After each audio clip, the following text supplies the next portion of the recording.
جاهزين يا أولاد؟ اي حجي. ما جاي أسمعكم. بلي حجي. سبونج من يسكن بغداد ويحبه الأولاد. لونه أصفر مربع حساس. سبونج بوب سكوير. سبونج بوب سكوير.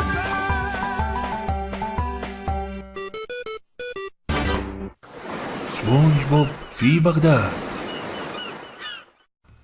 الأمطار والفيضانات الأخيرة اللي ضربت بغداد حولتها إلى مستنقع كبير، وخلت الشوارع والبيوت بيئة مناسبة للحياة المائية، وهذا الأمر دفع سكان قاع الهامور للعيش في بغداد، فصارت بغداد هي قاع الهامور، وقاع الهامور صارت هي بغداد.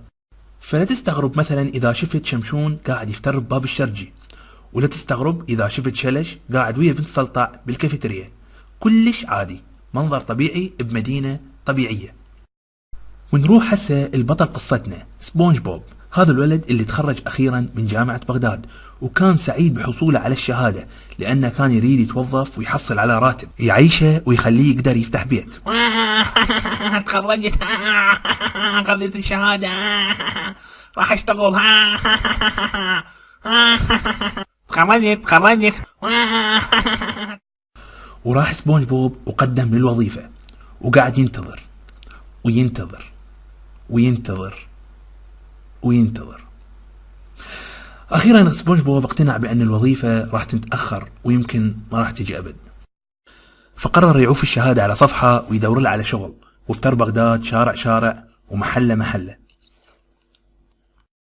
وأخيرا جاره أبو نعال دلاه على محل صاحبه حج سلطع. حج سلطع هذا رجال على باب الله، عنده مطعم بالبتاويين، وكان محتاج إلى صانع جديد، وخطيه الرجال ما قصر وياه وشغله وانطاه هالقاس مع الله. وأجر سبونج بوب بيت قريب من مطعم حج سلطع حتى يكون قريب من الشغل، وحتى يجهز نفسه على مود يكون عائلة بالمستقبل. وكان بجوار هذا البيت بيت الفنان شفيق، أحد رواد المقام العراقي العريق.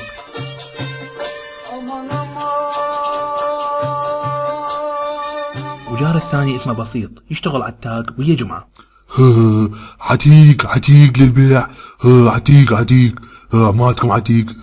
وبعد ما صار عند سبونج بوب شغل وبيت، قرر يتزوج بنت الحلال، وحدة بنية اسمها ساندي، يتعرف عليها سبونج بوب بمتنزه الزوراء يم القفص مال السناجب.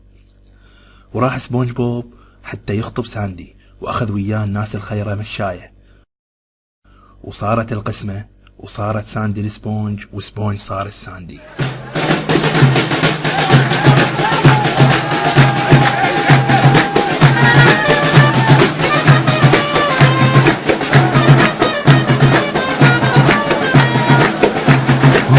شايف خير ومستايلة.